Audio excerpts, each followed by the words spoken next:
Don't we all have that one friend who seems to know an insufferable amount about a bunch of random topics? That one friend who chimes in with the odd and sometimes incredibly disturbing little snippet of knowledge out of nowhere? Hi, my name is Carly, and if you don't already have that friend, congratulations. Now you do. I delight in researching anything and everything that piques my curiosity in the least bit. And as my husband has pointed out, we carry a mini supercomputer in our pockets every single day. So anytime I have the slightest curiosity about any given thing, from how wine gets its price to the difference between a Yeti and a Wendigo, I just look it up. Welcome to I'm Already Looking It Up. Let's sit down, relax, maybe have a drink or two, and learn a few things.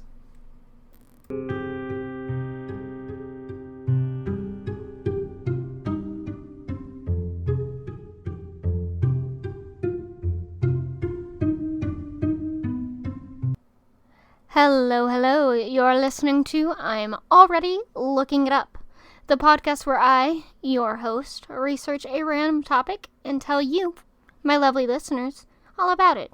So without further ado, let's get started.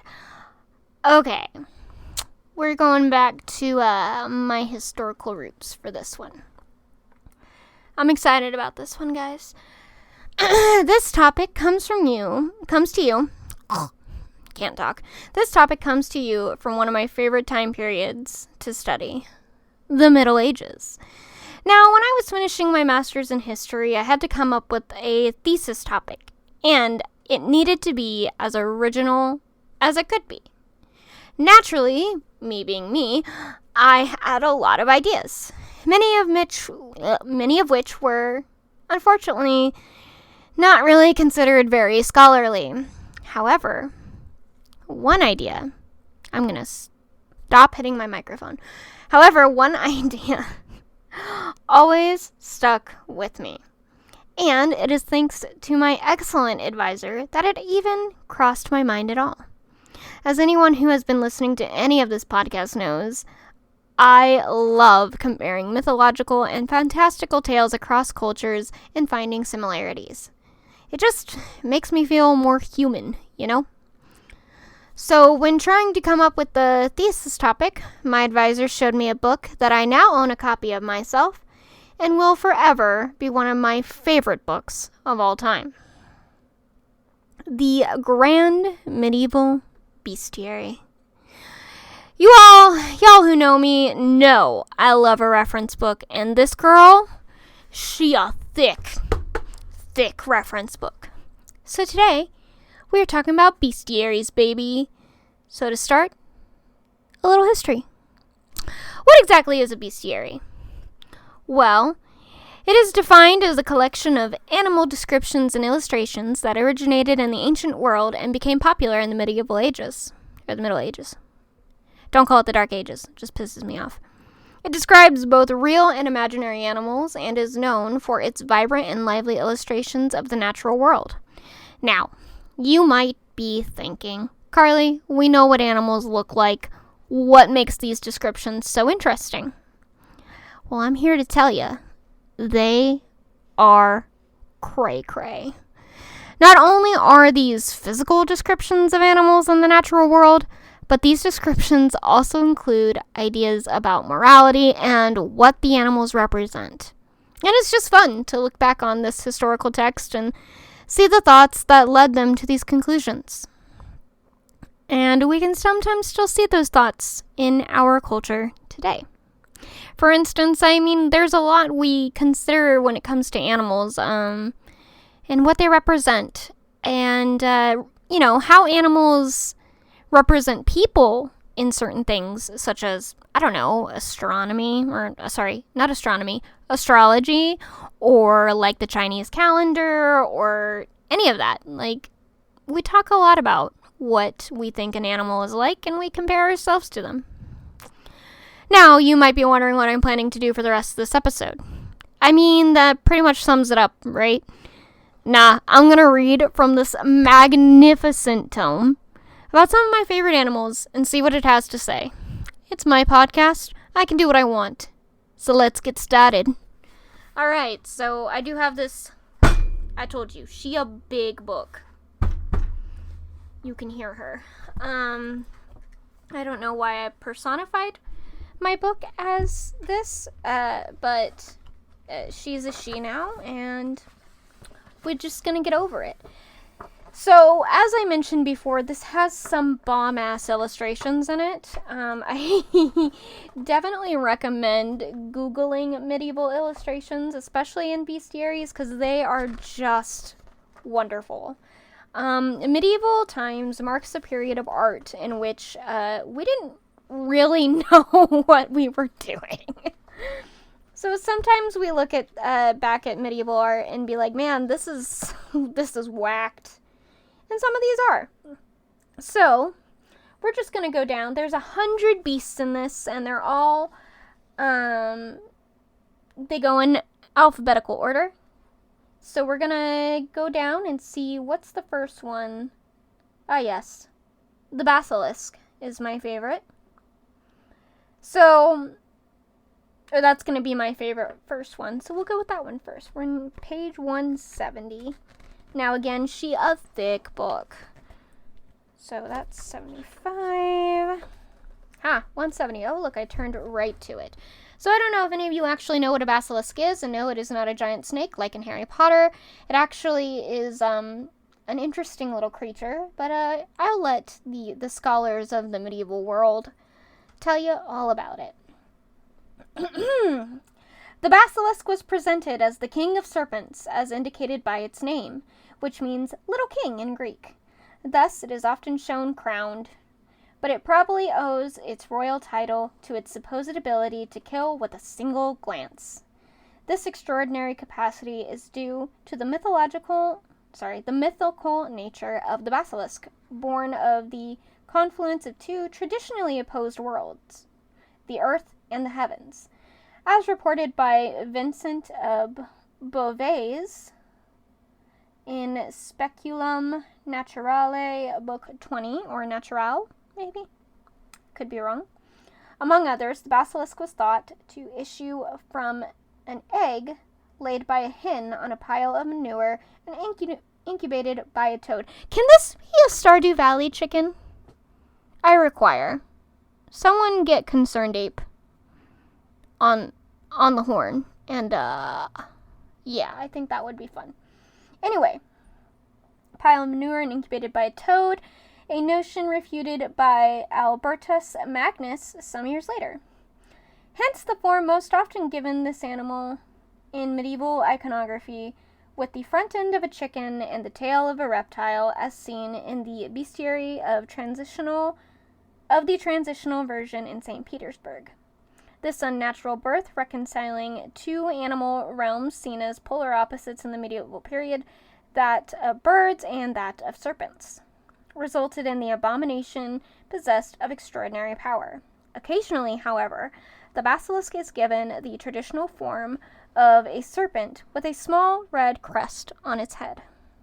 So, the basilisk in Harry Potter, kinda accurate, but not really. Usually it's tiny, too. Like, it's not a very big creature. Naturally enough, given its monstrous aspect, the basilisk carried maleficent associations. Yeah, I'm saying that right. In the Bible, it is mentioned first in Psalm 90, where it is one of the four figures of evil that the just man must be prepared to confront. Thou shalt walk upon the asp and the basilisk, and thou shalt trample underfoot the lion and the dragon. Psalms 90:13. In some sense, this foursome is opposed to the four symbols of the evangelion,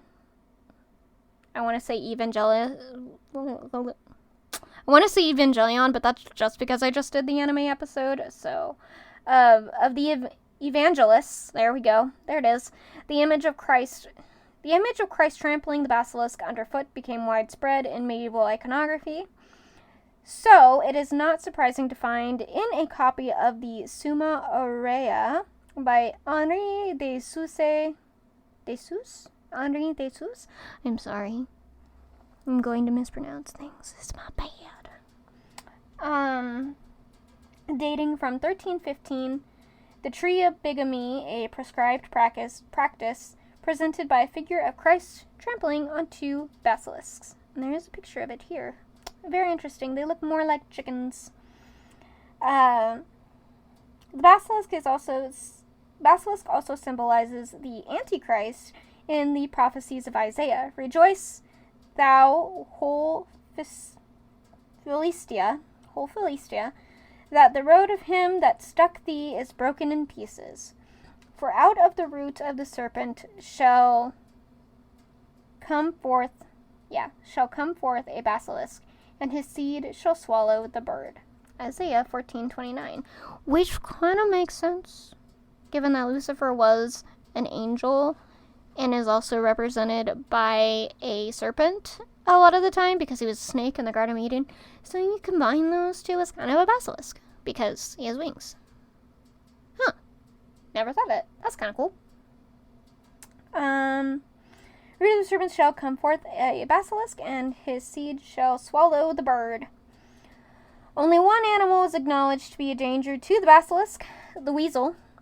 It was thought that basilisks fled for their lives when humans placed a weasel in their burrows to flush them out. Top bestiary picture comes from the bestiary of the transitional version, First Family, England, late 12th century. This is your classic basilisk. It's got kind of a serpenty body. It does have legs and wings and a red crest on its head.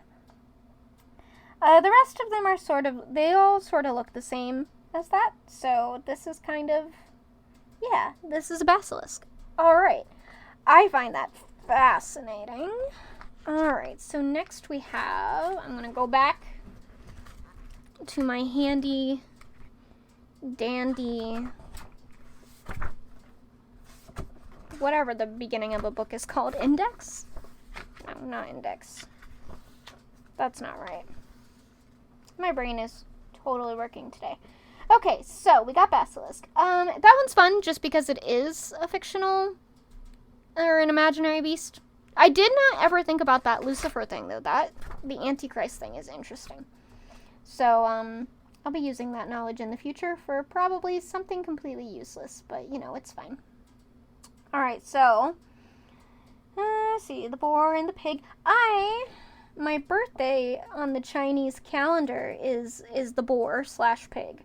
So let's go to that one. Let's go 128 here.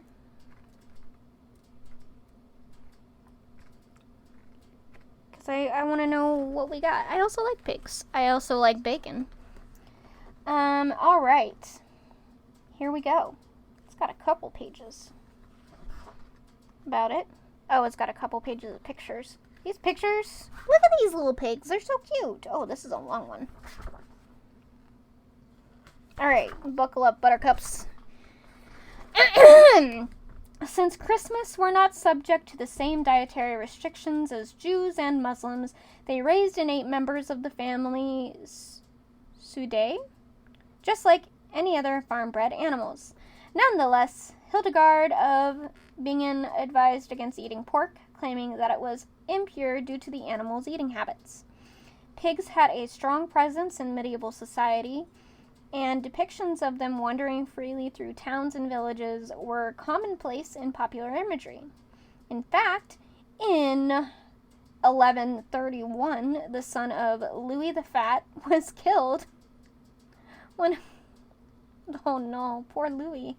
Son of Louis the Fat was killed when a pig made his horse rear in a narrow Parisian street. Thereafter, it was made illegal for them to roam free in the city, with the exception of the pigs of the Abbey of Saint Antony? Antony? I don't know. Again, I sorry. I lost my spot. Saint Antony, in honor of the favorite companion of its titular saint. These were allowed their freedom, but had to wear bells around their necks. Alright, fair enough. Although the stories have been slightly exaggerated, there is sufficient, if late, documentation of animal trials to indicate that they occurred and were sometimes controversial. Pigs are indeed powerful and voracious creatures who will eat absolutely anything, even humans, if they are blinded by hunger. Michael Pastoro, I could be wrong, recounts that in 1266 a pig was burned at Fontaine aux Roses near Paris for having devoured an infant, and that in 1386 a sow was sentenced to be hung after its head and one of its legs had first been mutilated. Punishment in kind for having killed an infant by mangling its face and arm. You know, that's also a fun topic that I'd like to talk about. Just times when animals were put on trial, because that was a time in our history that we did that, and that's nuts, because, like, animals are gonna do what animals do. There's no reason to put them on trial for it. Alright. So he murdered a baby.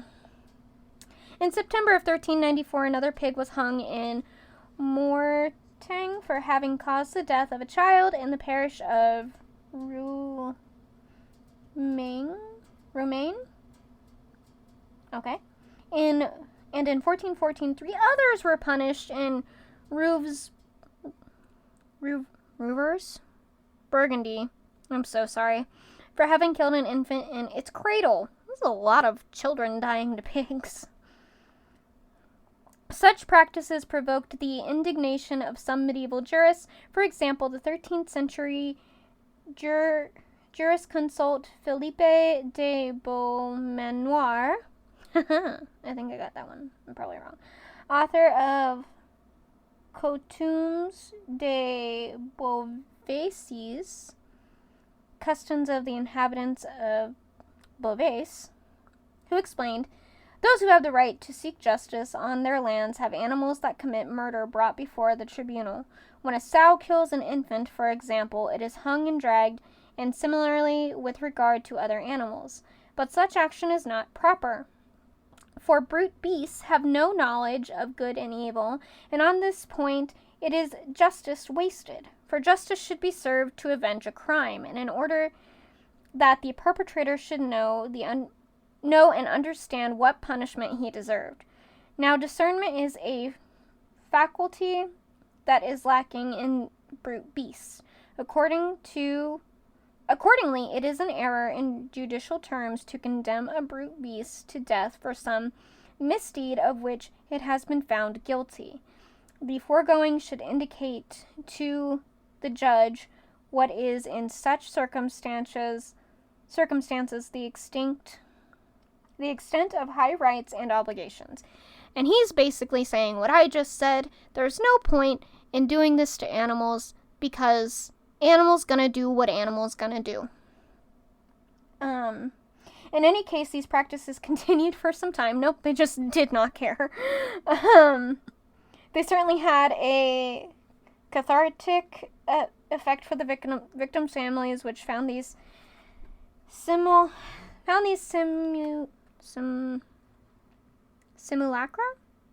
I don't know what that means. Alright.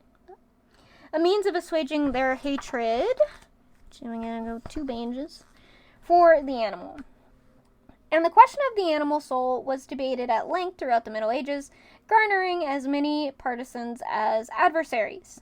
In reality, there were few such cases, far fewer than the number of medieval depictions of pig executions might suggest. You know, you would think that, I wonder if that is, if I do an episode on animals on trial, I bet pigs were put on trial the most, and I bet it was usually for murder. Because, I mean, like the book said, they will literally eat anything if they're hungry enough. Which most animals actually will do that, but pigs more so. Pigs are more likely to do something, but even deer will eat human if they need to. It's a thing. So, Anyway, where was I?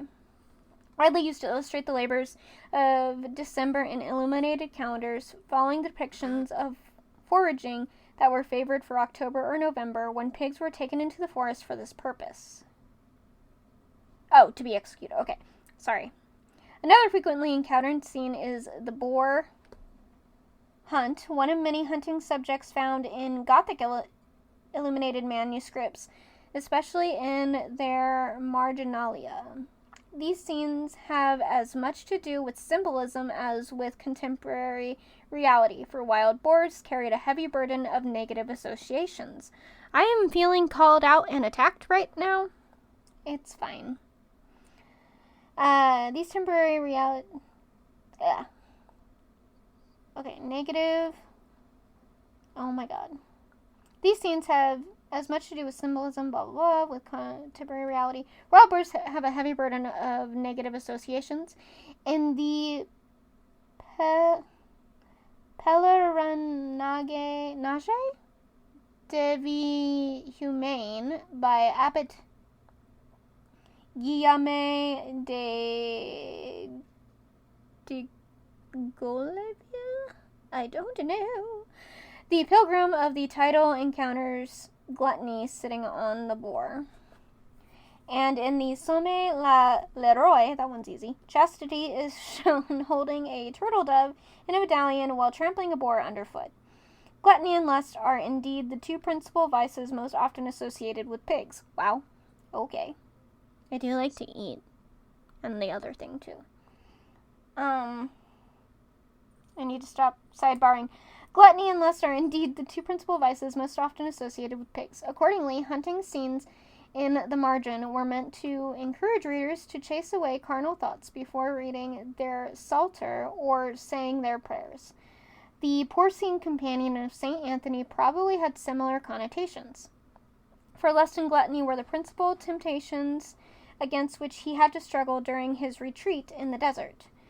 There were two accounts of the pig's arrival in the hermit's life. According to one, a companion brought him the animal so that he might eat it, but the saint spared it. According to the other, the creature was in fact a diabolical boar that, having ravaged the region, was tamed by the saint. The second of these stories exemplifies the traditional schema of a hero vanquishing the forces of nature, and strangely echoes the victory of Hercules over the Caledonian boar. I was actually just thinking that. Very Herculean. Another ancient hero, the beautiful Adonis, had less luck than Hercules. The death of Adonis after being gored by a boar figures that the Roman de la Rose, 13th century, page 131. Oh, okay, it's back there. The same end awaited Philip the Fair, whose death is illustrated in Des Cas des Nobles, Hommes et Femmes, in a French redaction of Boccaccio's De Cassibus Virorum Illustrium. I don't like French. I said it. On the fates of famous men. Okay, well, actually I like that title better. Prepared by Laurent de Premier Fête. I don't know. While this royal death was readily comprehensible within the context of contemporary hunting, the death of Adonis called for allegorical interpretation. Here again, the pig is associated with carnal desire, if we can judge by the hero's story. Adonis was born of the incestuous love of Mira and her father Cinyras, king of Paphos, which Venus had provoked to punish the princess for not having venerated her. The child was so beautiful that he seduced the goddess of love herself, who thus fell victim to her own curse. But this is not the lesson that was retained by the poets of the Roman De La Rose. De La Rose? Could be either. For them, the story taught men to follow the advice of their lady loves and avoid acting like Adonis, who did not want to listen to his beloved and dared to attack a beast that was too strong for him. Good advice. Good advice. Boar hunting was difficult and quite dangerous, but for that very reason, it was much appreciated by the nobility, who discerned it in echoes of armed combat. Gaston Phoebus and Henri de Ferrières acknowledged this taste by devoting long chapters to hunting for boar, and their treatises are decorated with several miniatures depicting the animal's behavior and various ways of subduing it. The first is hunting with dogs and spears, which concludes when the prey is struck down. Boars are also hunted with bow and arrow and could be trapped with rope or by having beaters chase them into pits. Boars were classified among the black beasts as opposed to the gentler red beasts, which included stags, deer, and other I should know this. Cervidae? I don't know. Accordingly, they were viewed negatively by Dame Ratio or Reason. They were the animals of the devil, and thus the antagonists of the stag. And that's interesting. Alright. And taught the devil's 10 commandments, which were 1. Blaspheme often. 2. I did not know the devil had 10 commandments. Alright, here we go. 1. Blaspheme often. 2. Allow the inclinations of the flesh free rein. 3. I feel like I follow these. 3. Frequent taverns and brothels. Okay. Taverns maybe. Brothels not so much. Seek out vainglory. 4. Seek out vainglory. 5. Love gold and money more than anything. Okay, not true. 6. Do not hesitate to steal if you desire something that you don't possess. 7. Have contempt for your parents. I like that one. I just love the way it's worded. 8. Ridicule holy things, especially the Holy Sacrament. 9. Believe in sorcery. 10. Steal from the church if you need money. I didn't know these existed. I want them tattooed on me. No, I'm kidding. I would not do that, but it's still funny. The illustration in which these precepts are inscribed in the Ferrières treaty, a precise inversion of a corresponding image for the stag, shows a black boar nibbling on the trunk of a tree, effectively the tree of vices, at the top of which is seated the devil.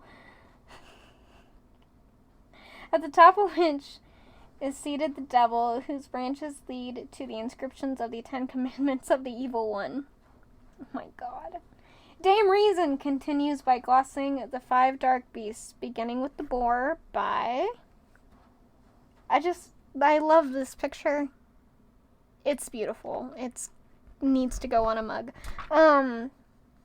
Beginning with the boar by discussing their natural properties, which are interpreted as so many negative signs. The boar has 10 negative properties, which echo the above-cited commandments. First, there are black and hirsute, just as sinners are dark and hirsute in their hearts. Second, they are bilious and caloric. Are you telling just because they got high cholesterol? That's just mean. That's not their fault. As bilious and caloric, as sinners are lacking in charity and humility. Third, they are arrogant, and that they are so confident of their strength that they confront dogs, like the sinner who refuses confession. Fourth, they are combative, well, of course, which makes them run right up to their hunters, like the sinner who seeks out arguments with others. Fifth, boars are equipped with 2 defenses, like combative people who often use knives and cause deaths. I don't see the logic in that one, but alright. 6, they have low slung heads that are constantly tilted towards the earth, thus illustrating the sinner's love for earthly things. 7th, they are burrowers, which illustrates the sinner's attachment to his or her possessions. 8th, they love to wallow in the mud, as the sinner loves to wallow in transgression. 9th, they have misaligned toes, which Dame Reason compares to Paulinas, the shoes Oh, okay. The shoes with long pointed toes that were fashionable in courtly circles, here interpreted as signifying the love of the sinner for beautiful appearances.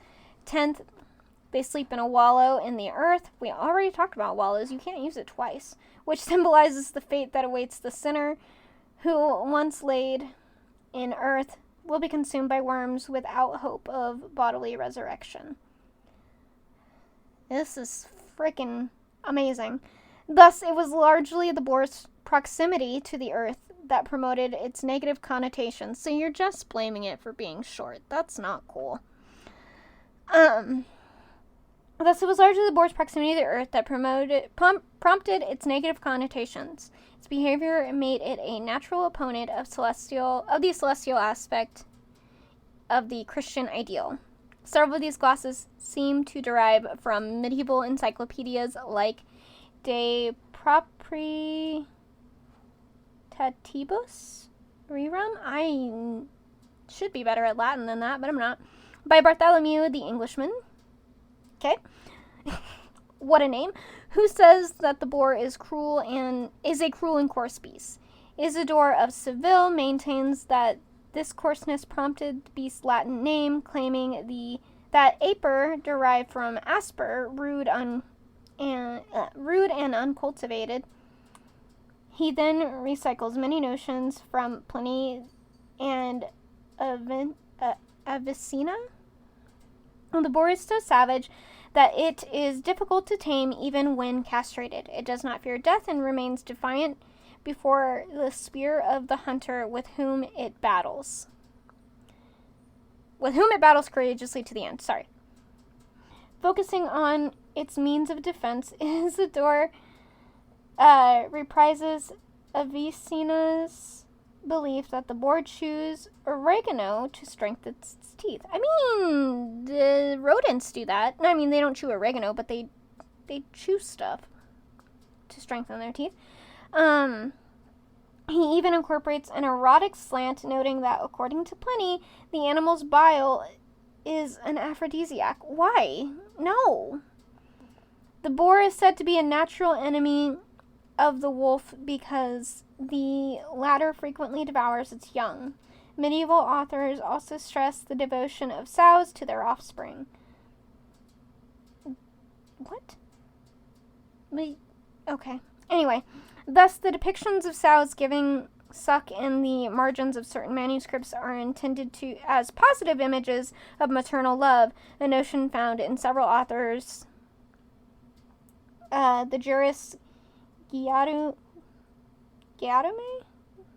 Benoit, in his commentaries on decisions in the religious courts, adds to the following observation: how great are the feelings of affection, love, and friendship that are observable even in beasts. This feeling was shared by many of his contemporaries, and it retains its currency for many close observers in nature.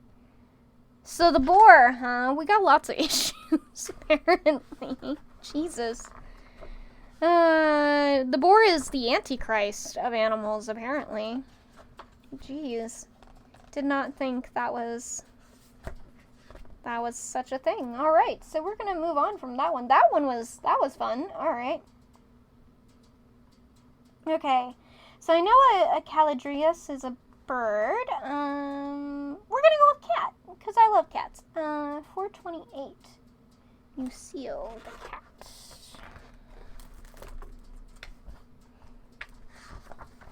I think there's a smaller version of this, but I like the big version. 428. Oh, back one. Here we go. Oh, the cat is pretty short. Perfect. Alright. Alright, here we go. Museo, the cat. In contrast to what we might suppose, cats were fairly common in the Middle Ages, although they were certainly not as prevalent as they are today. One of the earliest illuminated representations can be found in the famous Book of Kells. The jewel of insular illumination was executed at the beginning of the 9th century in Iona, a Scottish island, by the monk of Connacht. I'm saying that wrong. Who is mentioned in the Annals of Ulster as a scriba Selectissimus. I should be better at Latin, but I'm not. He died in 802. The world is so old. Following the Viking invasion that caused the exile of Iona's monastic community to Kells, where these Gospels were completed. The most famous page of the manuscript is the incipit of the Gospel according to Matthew, where the monogram of Christ is enlarged into a dazzling carpet of interlaced design elements. Okay, what does that have to do with the kitty cat? Far from being a mere abstract arrangement, these interlacings are thronged with little figures. Among them, at the foot of the huge X, is a large tomcat, surrounded by mice, nibbling on the consecrated host, in what looks like an endearing reference to details of daily life. This scene is placed beneath the protection of the first letter of Christ's name in ancient Greek may explain its oddity. The mice do not actually seem to be alarmed by the cat. One is even about to climb onto its back.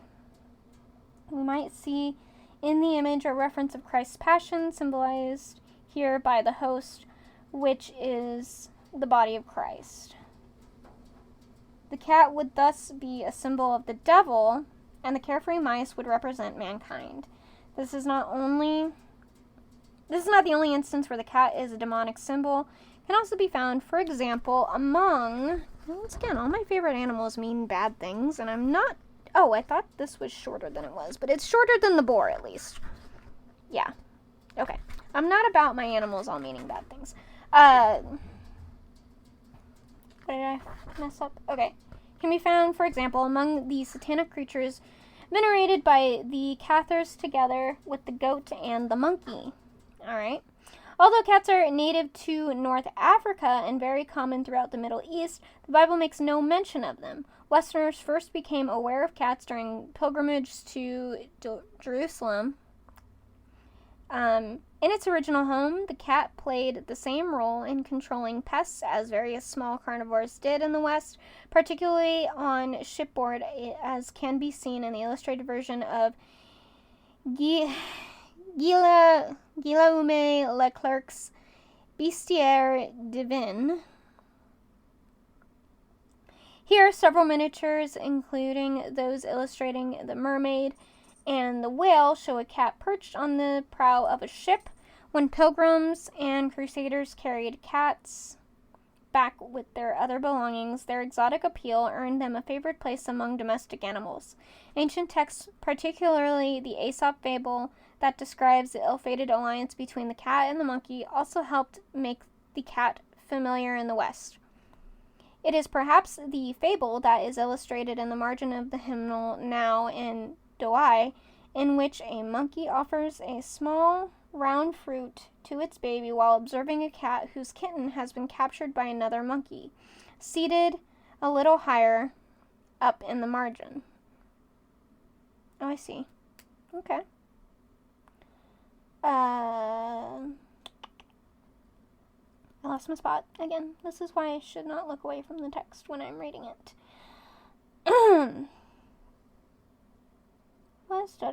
Okay, the cat also appears in encyclopedias and moralized bestiaries, where it is presented as the implacable foe of the mouse.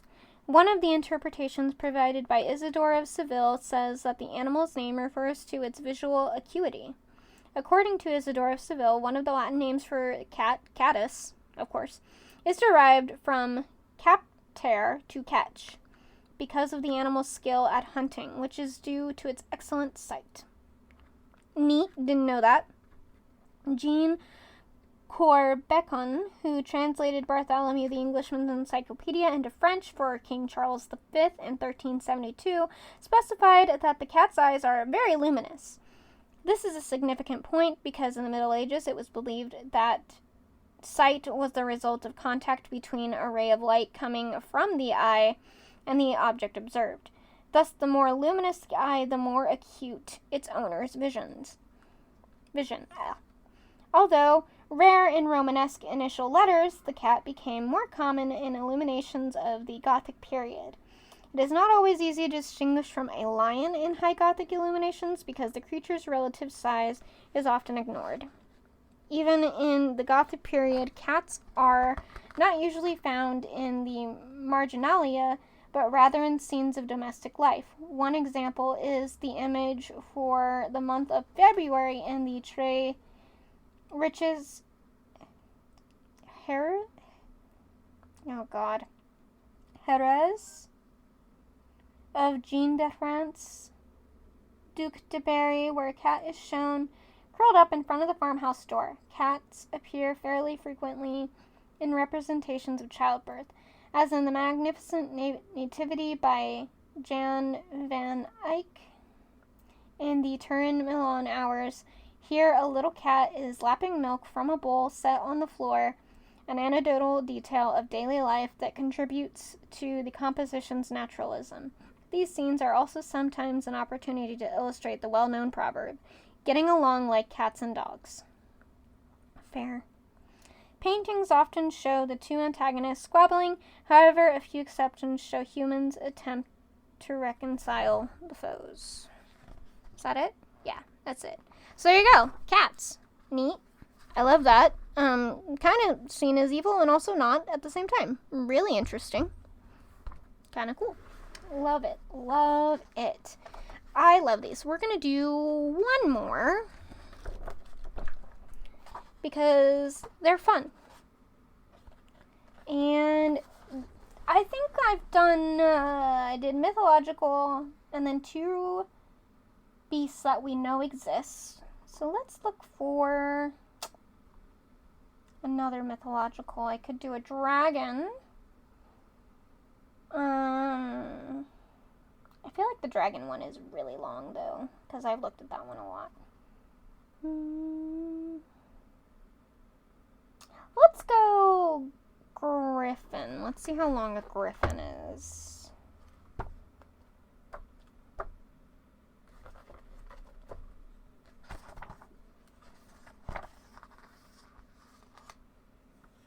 All right.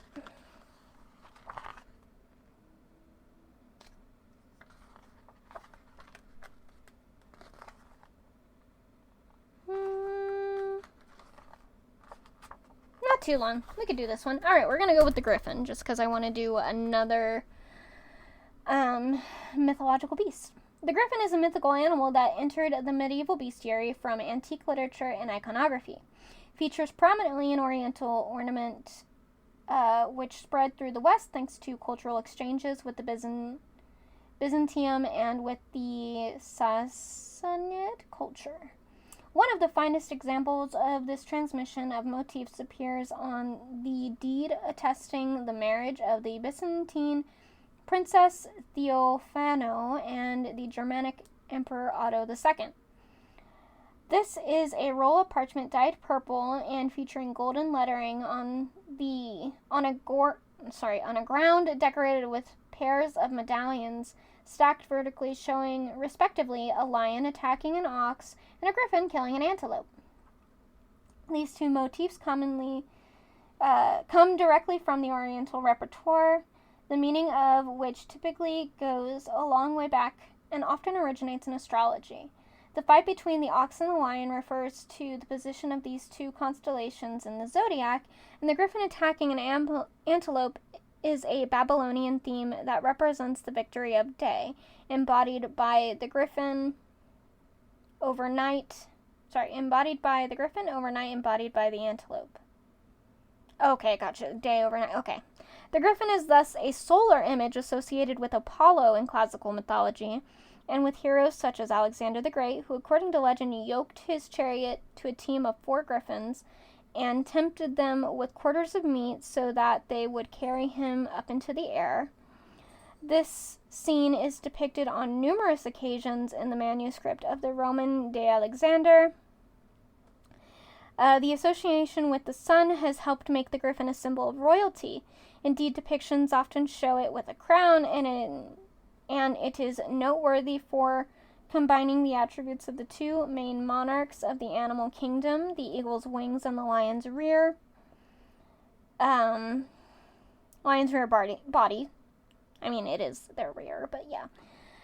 This is no doubt one of the reasons why the griffin is often shown alongside the lion, which it regularly fights. Once again, the significance of this combat is explained by Mesopotamian cosmology, in which the lion, the morning star, is killed by the divine messenger, which is sometimes a griffin, so that the day can continue in progress. But while the griffin features prominently in medieval iconography, textually it is much more scarce.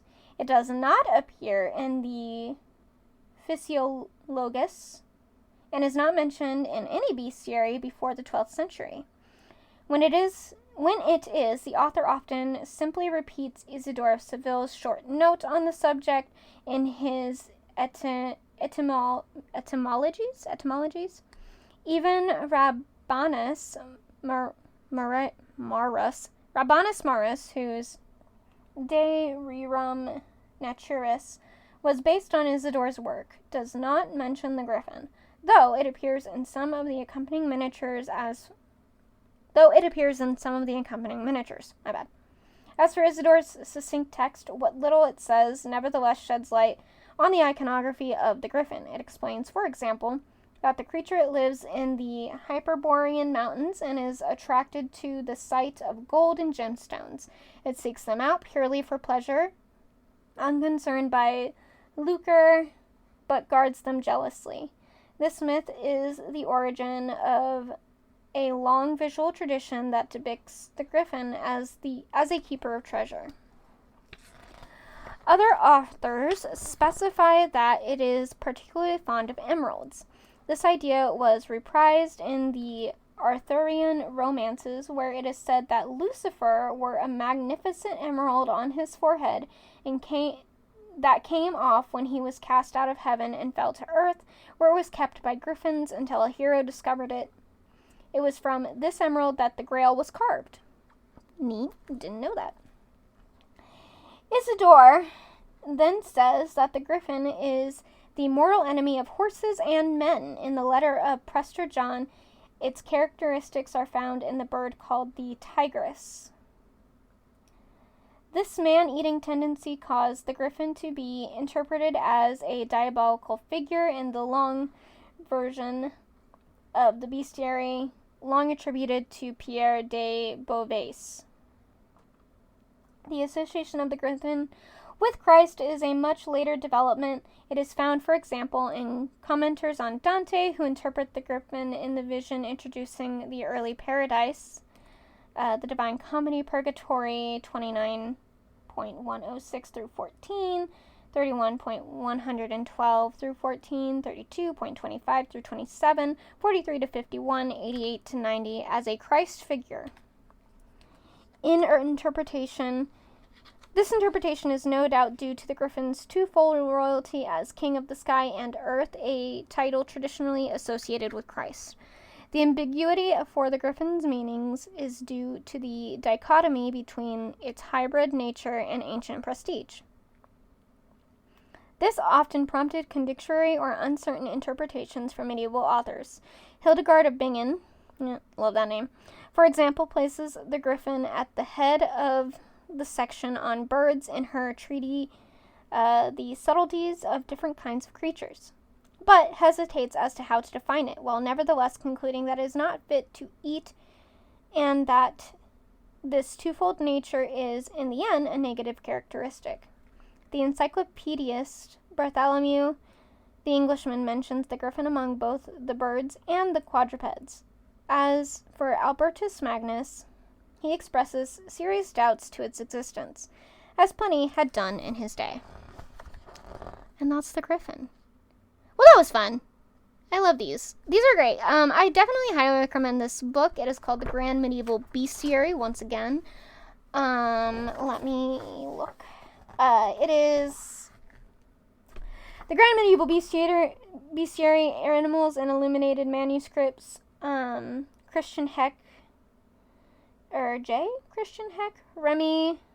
These books contained illuminated depictions of various animals, both real and fictional, and often focused on their religious symbolism and significance, as it was a widespread belief in post-classical Europe that animals, and all other organisms on Earth, were manifestations of God. This answer is from Wikipedia. Thanks, Siri. No problem. Abbeville Press Publishers, New York and London. So, yes, definitely look at this book. Even if you just have to borrow it or something, I think it's fabulous. There's so much in here that is just, it's so interesting. One of my favorites, I'll have to come back to it someday, but one of my favorites is that the unicorn and the rhinoceros are in the same mention. They're the same description. So that's fun. But yeah, anyway, I think today that's where we'll leave it. Like I said, just bestiaries are interesting and fascinating little things. It's just one of those, you look into it, and, I mean, these are things we still think about today in our storytelling, even if we don't necessarily believe them anymore, or, I even think, like, when you look into the fox one for here, it's still kind of depicted as, like, tricky and sly and all that stuff, and it's just cool. It's interesting.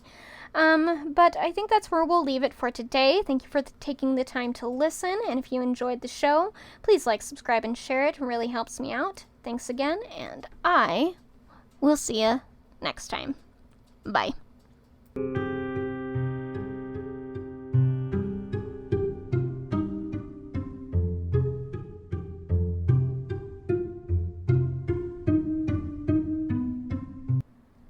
Thank you for listening to I'm Already Looking It Up. This show is written, directed, edited, and produced all by me, Carly Kaufman. To show your support, please leave a review on Apple Podcasts, like, share, and subscribe wherever you get your podcasts. You can also check out at Wild Forest Productions on Patreon, Tumblr, and Instagram, and Facebook. To find other ways to support the creator, check out at Empress Wild on YouTube, Twitch, Twitter /X, Facebook, TikTok, and also Instagram. And if you have any topic suggestions, feel free to throw them my way. Can't wait to see you in the next episode. Until then.